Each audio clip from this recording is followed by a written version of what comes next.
question all the time from Sprinter van owners. How should I prioritize my upgrades? What do I need to start with? And what are aspirational? So if you haven't seen our stage 1 video, go back and watch that one first. Stage 2 is for the explorer. So this is someone who likes to use dispersed camping or get away from the crowds, take the road less traveled. So for our stage 2 build, the explorer, we're going to categorize those upgrades into the 3 C's: capability, capacity, and comfort. The next category under our stage 2 van build is capability. Now we're sort of getting into the more fun products that make our van capable of getting off-road and away from those organized campgrounds. The first topic we're going to talk about in capability is off-road lighting. There are a lot of options for mounting lights on your van.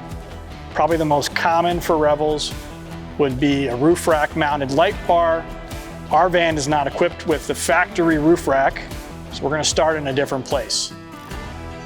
Van Compass makes a floating light bar, which connects behind the factory grille and provides tabs for these 2 lights. These lights are LP9s by Baja Designs. This happens to be the LP9 Pro, which includes a backlight circuit, so they're always orange, like we have on the top of our van right now. They're amber when you're driving around with that backlight. And then this is on the high setting, which is all 9, LP9, fired right now. In the high setting, this light is capable of 12,000 lumens. If you're familiar with those bright LED flashlights you probably have in your camping kit, they're generally 300 lumens. So this single light, so we have 2 here, this single light is 40 times brighter than that flashlight in your kit. Provides the ability for van customers to get out and find a campground in the dark. When you arrive late or you're traveling somewhere and you're off-road, it allows you to drive at a safe speed off-road and see down the road for wildlife or trees or turns in the road or anything like that. These lights are a tremendous upgrade for anybody that is going to get off the pavement. So the next topic for capability is the ability to air down and air up for off-road use. You really shouldn't go more than a couple miles off-road in a van like this without airing down. The factory settings for tire pressure for a Sprinter are about 50 pounds in the front, 70 pounds in the rear. That makes for awful off-roading. It's a harsh ride, and the tires have so much pressure they're not really getting a lot of contact area, and they're not flexing at all when they find an uneven obstacle. So the first thing we're going to do when we know we're headed off-road is air down. We can't really air down if we don't have a compressor to get our air pressure back up. First thing we're going to look at is the ARB twin compressor, and then we'll go to the tools that we use to air up and down. So the onboard air compressor we see here just charge the system with air.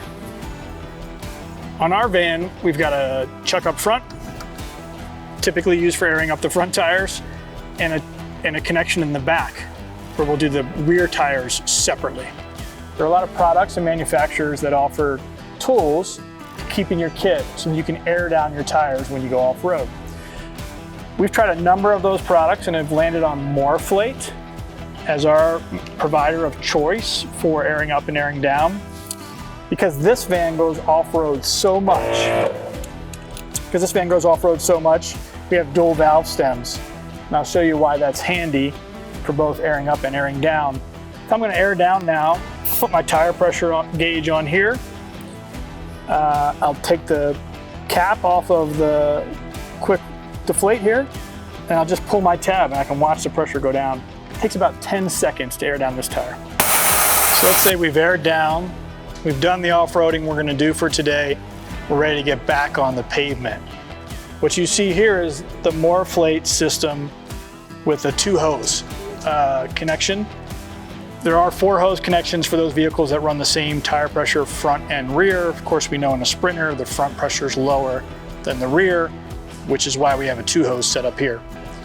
If we look at the gauge now, it's showing us the pressure we aired down to, about 25 pounds. As soon as I move this valve, that compressor will send air to both these tires at the same time and will air back up. We'll be able to see the pressure here as we get back up to road pressure.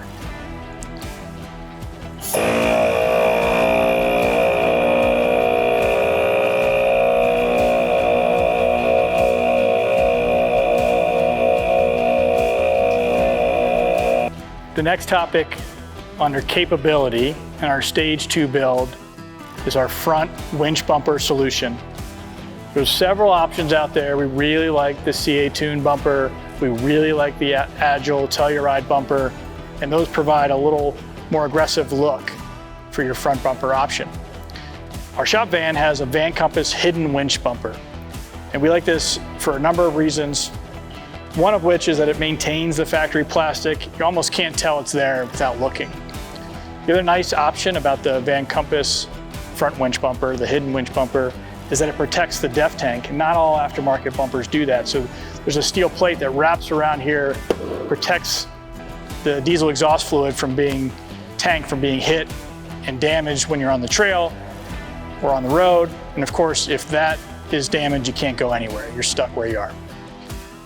The other thing about the hidden winch bumper is it gives you 2 recovery points. So our recovery points are trimmed here through the bumper, and then we've got shackles connected to them to connect a kinetic rope or our own winch cable back to it, or anything really that you need for recovery. We have the Warren Xeon in our hidden winch bumper, 12,000 pound with synthetic rope. We do not offer any winches, at least not for van customers, without synthetic rope, for the obvious safety reasons. If a steel cable rope or steel cable is damaged and cut and fails on the trail, it can kill someone. The synthetic rope doesn't contain the same kind of stored energy. It is much safer. We replace all of our winch cable ends with a Factor 55 product. Lots of options there. The flat splicer is what you see here. Great option, closed loop system, so the winch cable goes through the flat splicer and then provides a location for us to connect our shackle or whatever other device is going on the end of the winch cable. Another nice feature of the Van Compass hidden winch bumper is it maintains the factory parking sensor locations, just provides a little more reassurance that they won't be an issue down the road. Okay, in order to cover the capability section of our stage 2 van build, we need to talk about what's in our recovery kit. We've already talked about airing down. We've talked about recovery with a winch. We've talked about lighting. But in the event we get stuck or someone else on the trail gets stuck, we need to have the things in our kit that allow for a safe recovery. So I'm just going to go through what's in our kit, in our van, piece by piece. So in my large expedition box, I have a bag labeled recovery. Of course, if we come upon someone in our group or in another group that's stuck, I'm going to reach for this. The first thing, I'll just grab them as they come out, is a rear recovery point. So we've got a couple options. In the front of our van, we've got a winch bumper that has 2 recovery points built in. There aren't a lot of great recovery points in the back of a Sprinter van. If you use the factory hitch and you use this billet hitch link, they call this a 2.0 because it's a 2-inch. If we use this billet hitch link, then we've got a safe recovery point in the back of our van to pull someone else out or to be extracted ourselves. The hitch link can be used with a shackle like this or with a soft shackle. So that's our rear recovery point.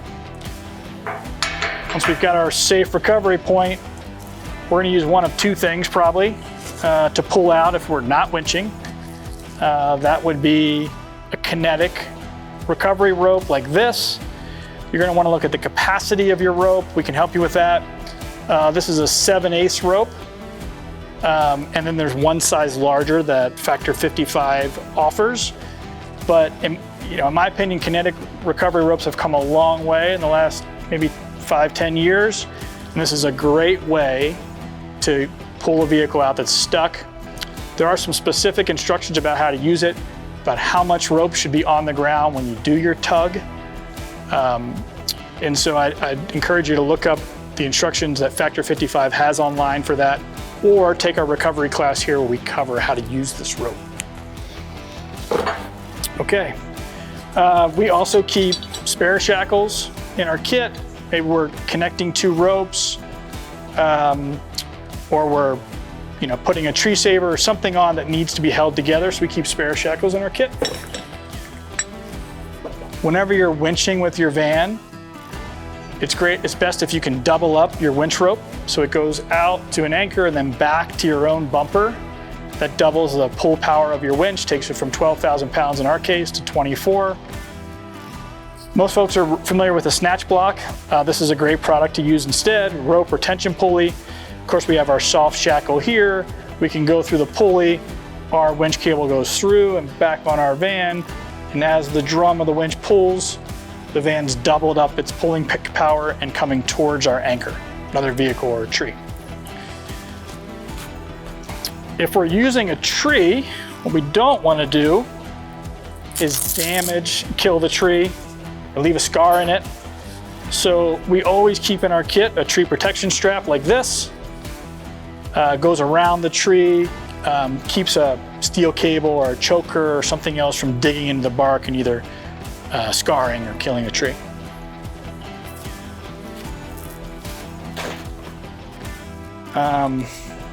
I always keep my winch controller in the recovery bag because this is the first thing coming out if we're stuck or someone else is stuck.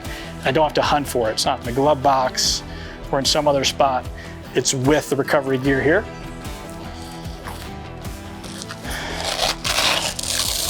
We keep a tow strap in our kit. With the advent of modern kinetic ropes, we're probably not pulling too many stuck vehicles out with this, but maybe we're towing a disabled vehicle. If we're on a trail ride and something happens to a vehicle, I want to be able to tow it with a static rope and not have the sort of springing effect a kinetic rope would have if I'm towing that vehicle up to the next spot. For splicing your winch rope, this is called a fast fid by Factor 55. There's some great videos online about how to splice or repair your winch rope. If it's damaged or if you're going through a new flat link on your winch cable, your winch rope, I'd recommend practicing as well. You can find an old rope somewhere, or you can come by the shop, we'll give you some. And we practice the splicing in our classes so that if I ever need to splice in the field, I'm practiced at it. In addition to our recovery gear, we keep in our shop van tire plug kit. Common issue on a trail is getting a puncture or picking up a nail or something. So we keep a plug kit in our recovery bag. And then again, it's good to practice this. If you have an old tire lying around, practicing a plug is a good thing to do so you're competent at it. We already talked about when we were airing up and airing down our Morphlate kit with the separate gauge and then the 2-hose air up kit. The next topic we'll cover in our recovery kit is an off-road jack. So the bottle jack in a Sprinter van is barely capable of lifting that van safely on level asphalt. It should not be used off-road on unstable ground or on ground that's out of level. So we use an off-road scissor jack with a big steel plate on the bottom that allows us to use it on dirt or sand or some other surface. On the front of the Sprinter van, the top of the jack here goes into the control arm, jacks from the control arm with positive engagement, makes for a safe, efficient jacking process, very easy to use. Agile Off-Road makes this adapter. You can put that on the top of your jack, and then the radius here of this arc is set up to fit your axle. So your rear axle goes in here. You can jack it safely again with this sort of positive engagement where you're not gonna lose the van in a jacking procedure and hurt yourself or somebody else. So that's it for our recovery kit that we keep in the van all the time. Under capacity, the first upgrade we're going to talk about is fuel tank. The Sprinter van comes with a 24-gallon fuel tank, which is underwhelming. There's not a lot of road trips and extended trips that I want to take with only 24 gallons of capacity. So there's a couple solutions out there to increase your fuel capacity. SMB makes 2 tanks for Sprinter vans. The one we have here is the 47-gallon tank. The one that would work for a Winnebago Rebel is the 40-gallon version of that. Our shop van has Agile's auxiliary tank. This is an older solution that Agile developed before SMB produced these tanks. But we actually really like that upgrade. It gives us 52 gallons of diesel, and at 15 miles per gallon, that's over 750 miles of range, which means we could drive from our shop in Truckee to Moab without refueling. The next capacity topic we want to cover as an upgrade for our Stage 2 build is water. For our family, when we camp, the limiting factor for the number of days we can go between heading back to resources or campgrounds is water capacity. A 21 or later Rebel, you can go from 14-gallon factory capacity to 35-gallon in your van with an SMB water tank upgrade that we offer here at the shop. That would allow us to go 4, 5, maybe 6 days without filling up for water. And a Storyteller, that's actually a 42-gallon upgraded tank that SMB offers. So under the capacity section of our Stage 2 build, we want to talk about the Roam Rig upgrade. There are a ton of videos out there about the benefits of the Roam Rig upgrade, and I would also add you can go to their site and watch their videos and read about the details, but I just want to cover the highlights here since we're in our van with the Roam Rig upgrade. This is a 2020 Rebel, so it had 3 100 amp hour AGM batteries underneath the van, outside in the cold. One of the things the Roam Rig upgrade does is bring those batteries inside under the seat in a conditioned space. It also takes those AGM batteries and converts those to lithium. So we replace them with lithium batteries and we upgrade to 420 amp hours of battery capacity. The Stage 2 upgrade, which we have here, also adds a secondary alternator, which allows us to charge this over 400 amp hour system in under 2 hours of driving, which makes this sort of day-to-day moving from campsite to campsite or moving around or getting out and doing things an insta-charge. The other benefit of a Roam Rig upgrade is it cleans up this control panel behind the passenger seat. It makes a nice, sleek setup where everything's clear and sort of in the order it always should have been. Also moves the S-Bar code reader up here from underneath the seat if you have any issues with your heater, and just generally provides more capacity in your power system to get out and away from organized campgrounds. In fact, we have never plugged this van in while driving and camping in it. Our last category for our Stage 2 van build is comfort. The whole point of having a van like this is to be able to spend time in it, camp in it, sleep in it, of course. You'll find when you buy your Rebel that the mattress is awful. It's too thin, it's just awful. So Canyon Adventure Vans make some great products, a whole catalog of products for both Rebel and Storyteller customers. The product I've got here is the Luxe, their Luxe bed in semi-firm. There's a host of options for mattresses and sheets that you can select from Canyon Adventure Vans. But we've chosen to have the Luxe mattress here, which has been a great upgrade. Makes sleeping in this van so much better. One of the unfortunate aesthetics of a Rebel are their side steps. Those Winnebago side steps are terrible. They look awful, they hang way out, they get snagged on trees and rocks and things. So we replaced the side steps as part of our van build here. There's, again, lots of products out there, lots of manufacturers. We chose Al for this upgrade. We love the aesthetics of the Al product. It actually protects the van pretty well. Has a great place to step in, get into the van. It's been a great product for us.